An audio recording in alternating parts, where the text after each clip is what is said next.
নবীজি একটা হাদিসে বলেছেন, আল্লাহর নিকট সবচাইতে প্রিয় রোজা হলো দাউদ আলাইহিস সালামের রোজা, আর সবচাইতে প্রিয় রাতের নামাজ হলো দাউদ আলাইহিস সালামের রাতের নামাজ। তো দাউদ আলাইহিস সালামের রোজা কেমন ছিল, দাউদ আলাইহিস সালামের রাতের নামাজ কেমন ছিল, নবী নিজেই ব্যাখ্যা দিয়েছেন। দাউদ আলাইহিস সালাম ইয়াসুমু ইয়াওমান ওয়া ইফতুরু ইয়াওমান, একদিন রোজা রাখতেন আর একদিন রোজা ছাড়া কাটাতেন, আবার একদিন রোজা রাখতেন আবার একদিন রোজা ছাড়া কাটাতেন। তার মানে পুরো বছর যদি 12 মাস হয়, পুরো বছর হিসাব করলে 6 মাস তার রোজায় কাটবে, 6 মাস তার রোজা ছাড়া কাটবে। আপনি বলতে পারেন, কেন এর চাইতে কি বেশি উত্তম এটা না? সারা বছরই রোজা রেখে দেবে, একদিন পর একদিন করার কি দরকার? ডেইলি রেখে দেখ, এটা কি বেশি উত্তম হবে না? নবী জানিয়েছেন না, এটা বেশি উত্তম হবে না, বরং একদিন পর একদিন, একদিন পর একদিন এভাবে উত্তম হবে। কেন? কারণ এই রোজার অন্যতম মাকসাদ হলো নফসকে দমন করা, শয়তানকে পরাভূত এবং পরাজিত করা, রুহানি শক্তিকে বৃদ্ধি করা, ফেরেশতাদের সঙ্গে মালায়ে আলার সঙ্গে অন্তরের সম্পর্ক আরো গভীর থেকে গভীরতর করা, রব্বুল আলামিনের মহাব্বত এবং মারিফত দিয়ে অন্তরটাকে পরিপূর্ণ করা। কেউ যদি প্রতিদিন রোজা রাখে, এভাবে বছরের পর বছর, মাসের পর মাস রাখতে থাকে, এটা তার অভ্যাস হয়ে যাবে, স্বভাবে পরিণত হবে। আমরা যেমন খাই, কয় বেলা? দিনের সাধারণত 3 বেলা খাই, এটাই আমাদের অভ্যাস হয়ে গিয়েছে। আর ব্যতিক্রম হলে আমাদের কষ্ট লাগে। আল্লাহ রাসূল সাল্লাল্লাহু আলাইহি ওয়াসাল্লাম কিন্তু 3 বেলা খেতেন না, ওই সময় খাবার প্রচলন ছিল 2 বেলা। এখনও যদি দারুল উলুম দেওবন্দে খোঁজ নেন, দারুল উলুম করাচি খোঁজ নেন, এরকম বড় বড় প্রতিষ্ঠানে খোঁজ নেন, দেখবেন সেখানেও খাবার দেওয়া হয় 2 বেলা। প্রথম বেলার খাবার দেওয়া হয় দিনের শুরুতে। দিনের শুরুতে বলতে ফজরের নামাজ পড়ে খেতে বসে এমন না, বরঞ্চ এটা চাশতের নামাজেরও পরে, ধরেন 9টা-10টার দিকে প্রথম খাবারটা খাবে, আর দ্বিতীয় খাবারটা খাবে দিনের শেষ ভাগে। দারুল উলুম দেওবন্দে খোঁজ নিলে দেখবেন আসরের নামাজের পরে দ্বিতীয় বেলার খাবারটা দেওয়া হয়। জেলখানার মধ্যে আমলটা চলে, আসরের নামাজের আগেই রাতের খাবার দিয়ে দেয়। কেন? কারণ 5টার সময় লক আপ হয়ে যাবে, সবাই তালাবদ্ধ হয়ে যাবে, কে খাবার দিবে আর কে খাবার নিবে, এজন্য লকআপের আগেই রাতের খাবারটা পৌঁছে দেওয়া হয়। তো এখন আল্লাহ রাসূল সাল্লাল্লাহু আলাইহি ওয়াসাল্লাম একবার খেতেন সকালে আর আরেকবার খেতেন বিকালে। এভাবে কেউ যদি খাওয়ার রুটিন ফলো করে চলে, আপনারও অভিজ্ঞতা হিসাবে 1 মাস 2 মাস ফলো করে দেখতে পারেন, অবশ্যই শরীরের মধ্যে পরিবর্তন অনুভব করবেনই করবেন। হ্যাঁ, এখন বলতে পারেন, হুজুর রাত 12টার সময় কি আবার ক্ষুধা লাগবে না?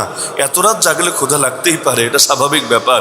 কিন্তু ইসলাম তো জানিয়েছে রাতের বেলা এত লম্বা করে দীর্ঘ করে রাত কাটিয়ে তারপর ঘুমাতে যাওয়া না, বরং এশার নামাজের পর শুধুমাত্র প্রয়োজনীয় কাজ করা, আর প্রয়োজনীয় কাজ না থাকলে যথাসম্ভব দ্রুত ঘুমিয়ে যাওয়া। প্রয়োজনীয় কাজ কি?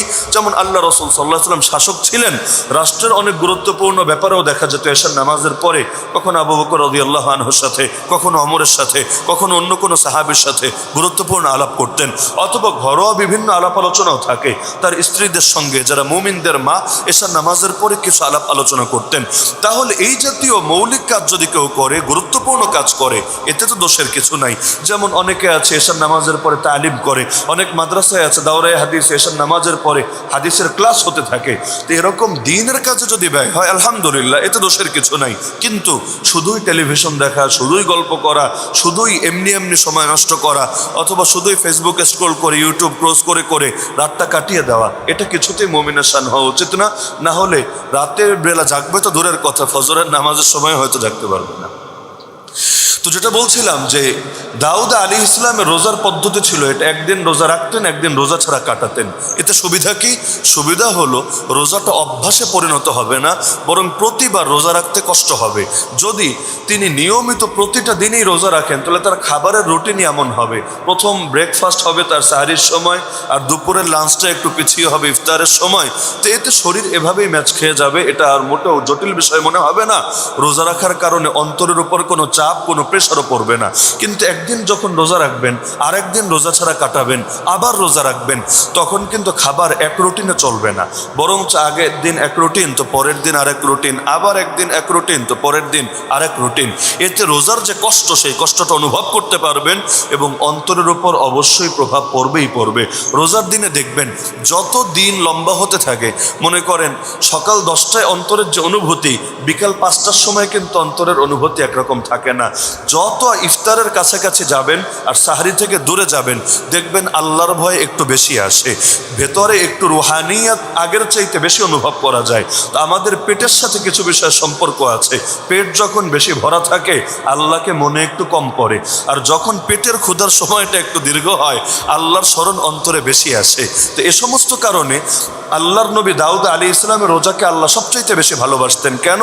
কারণ তিনি একদিন রাখতেন, একদিন রোজা ছাড়া কাটাতেন। আর রাতের বেলার নামাজ তিনি কিভাবে আদায় করতেন, যেটাকে আল্লাহ রাসূল সর্বশ্রেষ্ঠ রাতের নামাজ বলে আখ্যায়িত করেছেন। সহজে বোঝার জন্য নবীর হাদিস হলো, কানা ইয়ানামু নিসফাল লাইল ওয়া ইয়াকুমু সুলুসাহু ওয়া ইয়ানামু সুদুসাহু। যেটা বাংলা অনুবাদ করলে বোঝাটা কঠিন, কিন্তু উদাহরণ দিলে বোঝা সহজ। মনে করেন রাতটা হলো 12 ঘন্টা, তিনি পুরো রাতের সময়গুলোকে 6 ভাগে ভাগ করতেন। পুরো রাতের সময়কে 6 ভাগে ভাগ করতেন। তো যদি রাত 12 ঘন্টা হয় উদাহরণ হিসাবে, তাহলে 6 ভাগে ভাগ করলে প্রতিটা ভাগে 2 ঘন্টা করে পড়বে। তো দাউদ আলাইহিস সালাম প্রথম 3 ভাগ ঘুমিয়ে কাটাতেন। জরুরি এবাদত, ফরজ এবাদত শেষ করে প্রথম দিকে ঘুমিয়ে যেতেন এবং ঘুমিয়ে রাতের 6 ভাগের 3 ভাগ, তাহলে 12 ঘন্টা হলে ধরেন 6 ঘন্টা তিনি ঘুমিয়ে কাটাতেন। এরপর তিনি উঠতেন, উঠে বাকি 2 ভাগ, 6-এর 3 তো ঘুমিয়ে গেল, বাকির আরও 2 ভাগ অর্থাৎ 5 পূরণ হবে। ওই 2 ভাগ তিনি কিয়ামুল লাইল তথা তাহাজ্জুদ নামাজে কাটাতেন, ইবাদত বন্দেগীতে কাটাতেন। তবে ওই সকাল হওয়ার আগেই, সুবহে সাদিকের আগেই শেষ অংশটা অর্থাৎ 6 ভাগের 6 নম্বর ভাগটা আবার তিনি ঘুমিয়ে যেতেন। এরপর উঠে দিনের আমল যেগুলো আছে, ফরজ ইবাদত আছে, সেটা শুরু করতেন। তাহলে দেখা গেল পুরো রাতটাকে যদি 6 ভাগ করেন, এখন করা তো সহজ, ক্যালকুলেটরে হিসাব করলে আপনি বের করতে পারবেন যে রাত শুরু হলো কয়টায়, শেষ হলো কয়টায়। পুরো সময়টাকে 6 দিয়ে ভাগ দেন, প্রতিটা ভাগের মধ্যে যা পড়বে। তো আপনি পুরো রাতটাকে 6 ভাগ ধরে প্রথম 3 ভাগ ঘুমিয়ে নেন, পরের 2 ভাগ ইবাদতে কাটান, তাহাজ্জুদে হোক, জিকির আজকারে হোক, তেলাওয়াতে হোক, আর শেষ ভাগটা, একেবারে শেষ ভাগটা আল্লাহর নবী দাউদ আলাইহিস সালাম তিনি আবার সামান্য ঘুমিয়ে নিতেন। এরপর দৈনন্দিন আমল শুরু করতেন।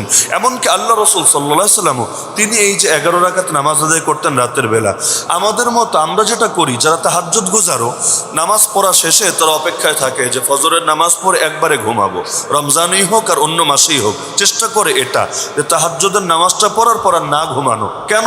ঘুমালে হয়তো ফজরের নামাজই মিস হবে। কিন্তু আল্লাহ রাসূল সাল্লাল্লাহু আলাইহি সাল্লামের রুটিন ছিল এটা, তিনি রাতের বেলা নামাজ আদায় করতেন। যখন বেলাল রাদিয়াল্লাহু আনহু আজান দিতেন, আল্লাহ নবী হালকা 2 রাকাত পড়তেন সুন্নত, মানে ফজরের সুন্নতটা লম্বা কেরাত দিয়ে না, বরং শর্ট কেরাত দিয়ে তিনি নামাজ পড়তেন। এরপর কিছু সময় তিনি সামান্য বিশ্রাম করে নিতেন, লম্বা ঘুম না, সামান্য বিশ্রাম। এরপর ইকামতের কিছু সময় আগে উঠে আবার উজু করে তিনি মসজিদে চলে আসতেন, নামাজের ইমামতি করতেন। তো এরকম যদি কারো সুযোগ থাকে, এটা ফরজও না, ওয়াজিবও না, এবং এটা আবশ্যক কোনো বিধানও না, কারো যদি আশঙ্কা থাকে যে ঘুমালে হয়তো ফজরের নামাজ মিস হবে, আপনার জন্য না ঘুমানোটাই বেটার।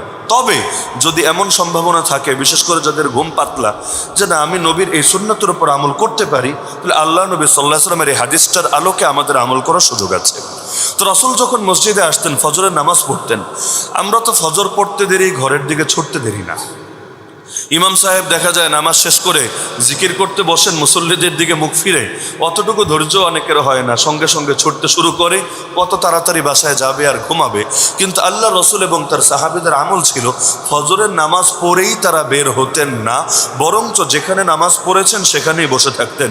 বসে যে দোয়াগুলো আছে, যে জিকির আজকারগুলো আছে, এগুলো করতেন। করার পরে যদি রাতের বেলা কেউ স্বপ্ন দেখতো, আল্লাহ রসুল তাদের থেকে স্বপ্নগুলো শুনতেন।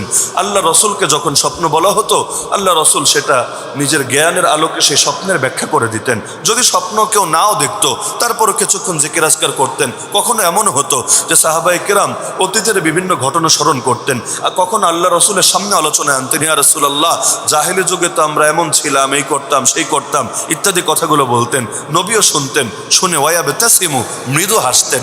মানে জাহেলি যুগে যে কত বোকা ছিল তারা, কতটা ভুল করেছে তারা, এগুলো স্মরণ করতেন, মৃদু হাসতেন, আল্লাহর কাছে তওবা করতেন। এভাবে যতক্ষণ না সূর্যোদয় হয় তারা মসজিদের মধ্যেই কাটিয়ে দিতেন।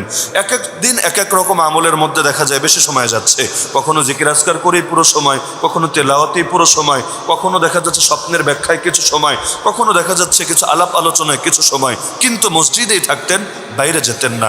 সূর্য ওঠার পরে ইশরাকের নামাজ আদায় করে নিতেন, তারপর মসজিদ থেকে বের হতেন।